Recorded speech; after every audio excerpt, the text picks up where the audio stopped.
2월 22일 만만한 뉴스입니다. 요양보호사가 치매 환자 집에 방문해 환자를 돌봐주는 방문 요양 서비스를 연간 12회까지 나눠 쓸 수 있게 됐습니다. 기존에는 연간 6회까지만 이용이 가능했는데요. 국민건강보험공단은 치매 국가 책임제 확대 일환으로 24시간 방문 요양을 종일 방문 요양으로 개편했다고 지난 18일 밝혔습니다. 방문 요양은 요양보호사가 장기 요양 1, 2등급 치매 수급자의 집에 찾아가 가족 대신 일상적인 돌봄 서비스를 제공하는 제도인데요. 기존에는 서비스 최소 제공 시간이 16시간으로 길어서 치매 환자 가족들이 원하는 만큼 시간을 나눠 이용할 수 없었습니다. 또 연간 이용 횟수는 6회 최대 144시간으로 제한됐는데요. 이번에 개편된 제도는 연간 최대 이용 시간은 기존과 같지만 1회 최소 제공 시간을 12시간으로 줄이고 2회 연속 사용이 가능하도록 했습니다. 이에 따라 연간 이용 횟수가 12회로 늘어났습니다. 본인 부담금도 기존 23,260원에서 12,000원으로 낮아졌습니다. 방문 요양 서비스 제공 기관은 지난 1월 기준으로 1,981곳까지 확대돼 이용이 편리해졌습니다. 다음 소식입니다.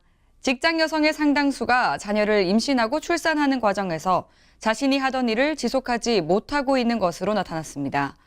한국보건사회연구원의 보건복지포럼에 실린 일가정양립 실태와 정책 함의 보고서를 보면 2018년 전국 출산력 및 가족 보건복지 실태조사 자료를 이용해 분석한 결과 이 같은 결과가 나온 것으로 드러났습니다. 연구팀은 15세에서 49세 기혼 여성 중 자녀 임신 직전에 취업해 있었던 여성들을 대상으로 자녀 출산에 따른 경력 단절 경험을 조사했는데요. 조사 결과 첫째 자녀를 임신한 취업 여성의 65.8%가 둘째 자녀를 임신하기 전에 하던 일을 그만두었거나 다른 일을 한 것으로 분석됐습니다. 경력 단절 발생 시기를 살펴보면 첫째 자녀 임신 후 경력 단절을 경험한 여성의 81.3%가 출산 전에 일을 그만둔 것으로 파악됐습니다. 첫째 자녀 임신 후에도 하던 일을 계속한 직장 여성은 34.2%에 불과했는데요. 취업 당시 직종이 관리직이나 전문직인 경우, 종사상 지위별로 비임금 근로자인 경우, 직장 유형이 정보기관, 공공기관인 경우 다른 집단보다 하던 일을 계속하는 비율이 높았습니다. 출산 전후 휴가와 육아휴직 사용 실태를 보면 첫째 자녀 임신 전 취업 여성의 40%만이 첫째 자녀에 대해 출산 전후 휴가를 사용한 것으로 조사되는데요. 출산 전후 휴가 사용 비율은 2001년 이전에 첫째 자녀를 출산한 경우 25.1%에 그쳤으나 2011년 이후 출산한 경우에는 50%로 증가했습니다.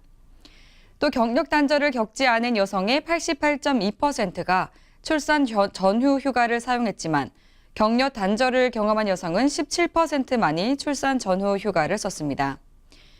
육아휴직도 출산 전후 휴가와 비슷한 사용 실태를 보였습니다. 첫째 자녀 임신 전 취업 여성의 21.4%만이 육아휴직을 사용한 것으로 드러났는데요. 육아휴직 사용 비율은 경력 단절을 경험하지 않은 경우 48.5%였으나 경력 단절을 겪은 경우에는 8.5%에 그친 것으로 집계됐습니다. 이 밖에 자세한 사항은 웰페어 뉴스 홈페이지와 장애인신문, 복지TV 뉴스를 통해 확인할 수 있습니다.